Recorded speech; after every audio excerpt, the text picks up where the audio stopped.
এই সেই গ্রাম যেখানে বাড়িতে, দোকানে, এমনকি ব্যাংকেও কোনো দরজা নেই কোনো সিকিউরিটি।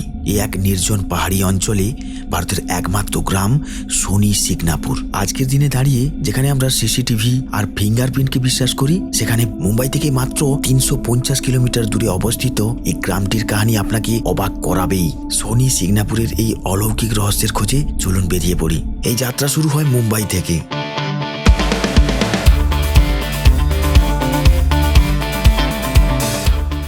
হাইওয়ে ছেড়ে যত এগানো যায় ততই সভ্যতা পিছিয়ে পড়ে।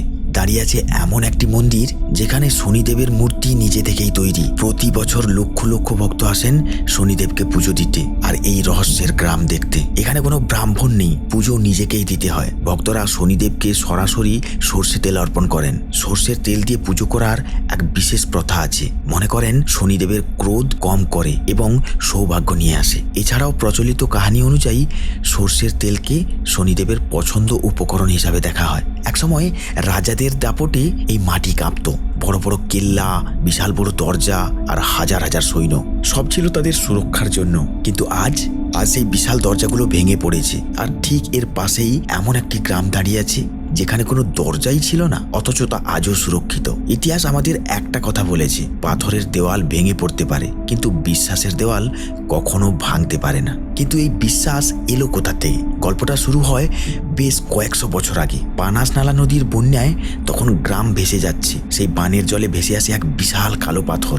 গ্রামের রাখাল দেখলো একটা গাছের ঝোপে আটকে আছে অদ্ভুত দর্শন সেই পাথর। কৌতূহলবশত এক রাখাল হাতের লাঠি দিয়ে পাথরটাকে যেই খোঁচা দিল, পাথর থেকে ফিনকি দিয়ে বেরিয়ে এলো টকটকে লাল রক্ত।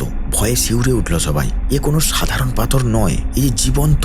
সেদিন রাতেই শনিদেব গ্রামের এক ভক্তকে স্বপ্ন দেখা দিলেন। তিনি বললেন, আমি শনি, ওই কালো পাথরটা আমার রূপ। গ্রামবাসীরা ঠিক করলো তারা ভগবানের জন্য এক বিশাল মন্দির বানাবে। সোনার ছাদ হবে, বড় দরজা হবে। কিন্তু শনিদেব বারণ করলেন। তিনি বললেন, না, আমার কোনো ছাদ চাই না।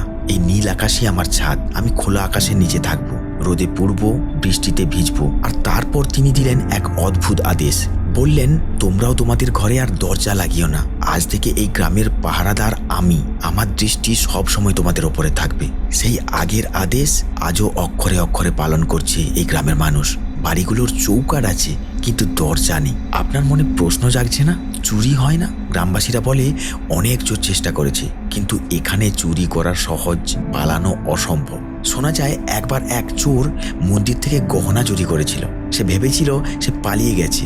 সারা রাত সে দৌড়ালো, কিন্তু সকালবেলা সূর্য উঠলে গ্রামবাসীরা দেখলো চোরটা সেই গ্রামের সীমানাতেই গোল গোল ঘুরে যাচ্ছে। সে অন্ধ হয়ে গিয়েছিল। শনিদেবের সীমানা পার হওয়ার ক্ষমতা তার ছিল না। শেষে ক্ষমা চাওয়ার পরেই সে তার দৃষ্টি ফিরে পায়। এখানে খোলা আকাশের নিচে দরজা ছাড়া ঘরে এই মানুষগুলো নিশ্চিন্তে ঘুমায়, কারণ তাদের বিশ্বাস তাদের ঘরের পাহারাদার কোনো মানুষ নয়, স্বয়ং মহাকালেশ্বর।